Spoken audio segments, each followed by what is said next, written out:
युद्ध की मार झेल रहा यूक्रेन इंटरनेट बंद करने के मामले में दुनिया में दूसरे नंबर पर है और पहले नंबर पर भारत है। आप अंदाजा लगा सकते हैं कि भारत भीतर ही भीतर युद्ध की मार झेल रहे यूक्रेन से भी गंभीर परिस्थितियों में फंसा हुआ है। बिना युद्ध के भारत भीतर ही भीतर युद्ध से भी बुरी स्थिति से गुजर रहा है। नमस्कार दोस्तों, ये बड़े दुख की बात है कि 56 इंच का प्रोपेगेंडा फैलाकर देश को भीतर ही भीतर खोखला कर दिया गया है। 56 इंच की छाती वाली सरकार में देश नफरत की आग में झुलस रहा है। देश को इतना नुकसान दुश्मन देशों से युद्ध लड़ने में भी कभी उठाना नहीं पड़ा जितना नुकसान एक शेर को पालने में उठाना पड़ रहा है। देश के भीतर अघोषित युद्ध चल रहा है।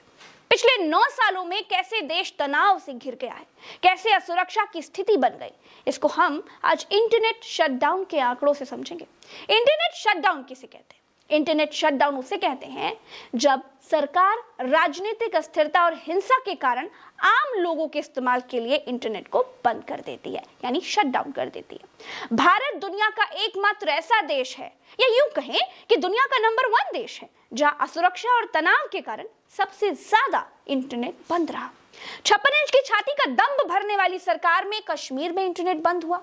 56 इंच की सरकार में मणिपुर में इंटरनेट बंद है। 56 इंच वाली सरकार में नूह में भी इंटरनेट बंद है। 56 इंच की छाती वाली सरकार में गुड़गांव के इलाकों में भी इंटरनेट बंद है। इंटरनेट बंद करने में भारत दुनिया में नंबर 1 देश बन गया है। ये बात ना तो नरेंद्र मोदी आपको मन की बात में बताएंगे, ना ही आग लगाने वाले गोदी मीडिया आपको कभी बताएगा, ना ही अंबानी के चैनल का वो भड़काऊ आग लगाओ वो एंकर अमन चोपड़ा कभी सामने आकर ये बताएगा। दोस्तों, ये कोई 1 साल की बात नहीं है कि भारत में इंटरनेट बंद करने के मामले में भारत नंबर 1 हो गया।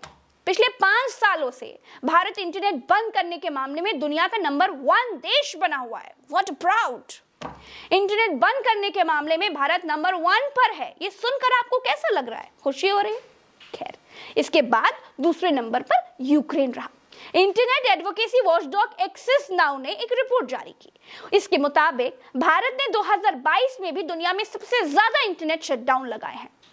लगातार 5वें साल भारत इसी सूची में सबसे ऊपर है। वाह!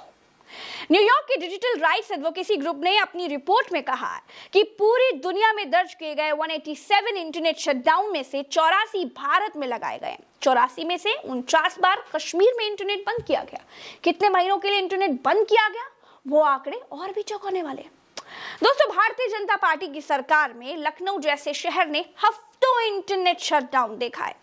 जो लोग खुद को राष्ट्रवादी बताकर आए थे, उन्होंने ही सबसे ज्यादा राष्ट्र का नुकसान किया है। दोस्तों, इस रिपोर्ट में यह भी बताया गया है कि इंटरनेट बंद करने के कारण सिर्फ राजनीतिक अस्थिरता और हिंसा रही है। आपको जानकर बड़ी हैरानी होगी और आप यकीन नहीं कर पाएंगे कि इंटरनेट बंद करने के मामले में युद्ध झेल रहा यूक्रेन भी भारत से पीछे है। यूक्रेन युद्ध के बावजूद इंटरनेट बंद करने के मामले में भारत से पीछे है। इससे अंदाजा लगाइए कि भारत भीतर ही भीतर कैसे खराब हालातों से गुजर रहा है। भारत किस तरह की आग में जल रहा है। दोस्तों, 2022 में जब यूक्रेन और रूस का युद्ध शुरू हुआ तो उसके बाद यूक्रेन में केवल 22 बार इंटरनेट बंद किया गया, यानी 22 बार इंटरनेट शटडाउन हुआ। दोस्तों, जो अपने आप को दुनिया का सबसे बड़ी पार्टी का दंभ रखते हैं ना, जिस पार्टी के प्रधानमंत्री का डंका दुनिया में बजता हुआ प्रोपेगेंडा आपको दिन रात दिखाया जाता है, उन प्रधानमंत्री के कार्यकाल में यानी 2019 में एक रिपोर्ट सामने आई थी। बताती हूँ। उसमें यह बताया गया था कि देश के कई इलाकों में इंटरनेट बंद होने की वजह से करीब 9,245 करोड़ रुपए का नुकसान हुआ। 2019 के बाद 4 साल का और डेटा अगर आएगा तो 9,000 का आंकड़ा और बढ़ जाएगा। इंटरनेट बंद होने की वजह से आर्थिक नुकसान झेलने वाला भारत दुनिया के टॉप 3 देशों में शामिल है। दोस्तों, हमारी टीम आप तक सही आंकड़े पहुंचाने के लिए बड़ी मेहनत करती है, बड़ी रिसर्च करती है, ताकि आपको गोदी मीडिया के झूठ और प्रोपेगेंडा से बचाया जा सके। इसके बदले आपको सिर्फ इतना करना है कि हमारे चैनल को सब्सक्राइब कर देना है। फेसबुक पर फॉलो कर सकते हैं और ट्विटर पर @प्रज्ञा नाम से खोजकर साथ आ सकते हैं। अभी के लिए इस वीडियो में इतना ही। चलते हैं। राम राम, दुआ सलाम, जय हिंद।